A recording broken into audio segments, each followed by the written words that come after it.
Hello நண்பர்களே, எப்படி இருக்கீங்க? இன்று நம்ம வீடியோவில் இந்திய சுதந்திரத்துக்காக தன்னோட முழு வாழ்க்கையை ஒப்பு கொடுத்தவர், உலகமே மகாத்மான்னு அழைத்தவர் காந்திஜி பற்றி தெரிஞ்சுக்கலாம். சரி, ஆரம்பிக்கலாமா? காந்திஜி 1869 அக்டோபர் 2ஆம் தேதி குஜராத் மாநிலம் போர்பந்தர் என்னும் ஊரில் பிறந்தார்.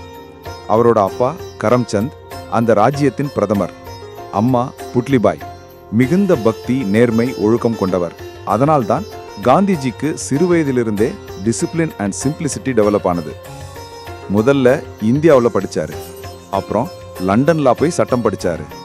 அங்கிருந்து வக்கீலானாரு. வேலைக்காக தென்னாப்பிரிக்கா போனாரு. அங்குதான் அவர் நேரடியாக இனவெறி அநியாயம் அனுபவிச்சாரு. அதுதான் அவர் வாழ்க்கையே டோட்டலா மாற்றியது. இந்தியாவுக்கு திரும்பிய பிறகு ஃபுல் ஸ்விங்கா சுதந்திர போராட்டத்துக்குள்ள இறங்கினார். அப்போதான் அவர் உலகமே வியந்த சத்தியாகிரகம்னு ஒரு புதிய ஆயுதத்தை இந்திய மக்களுக்கு கற்றுக் கொடுத்தார். அதாவது வன்முறை இல்லாத போராட்டம். 1930 நடந்த உப்பு சத்தியாகிரகம் சொல்ல வேண்டியதில்லை, உலகையே அணைச்சிட்டது. காந்திஜியின் முக்கிய தத்துவங்கள் சிம்பிளான, பவர்ஃபுல்லானது. அஹிம்சை, எவருக்கும் தீங்கு செய்யாதது. சத்தியம், எந்த சூழ்நிலையிலும் உண்மையா இருக்கணும். சர்வோதயம், எல்லாருக்கும் சம உரிமை, முன்னேற்றம். சுயநிறைவு, நம்ம வாழ்க்கையை நாமே சுயமாக நடத்தி கொள்ளணும். கைத்தறி, சர்க்கு போராட்டம் மாதிரி.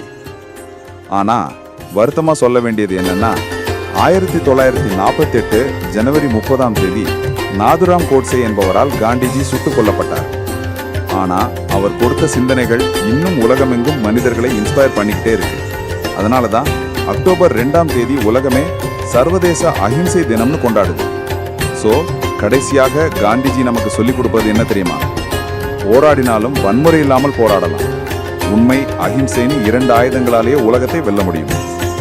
உங்களுக்கு இந்த வீடியோ பிடித்திருந்தால் லைக் பண்ணுங்க, ஷேர் பண்ணுங்க, மறக்காம கமெண்ட் பண்ணுங்க.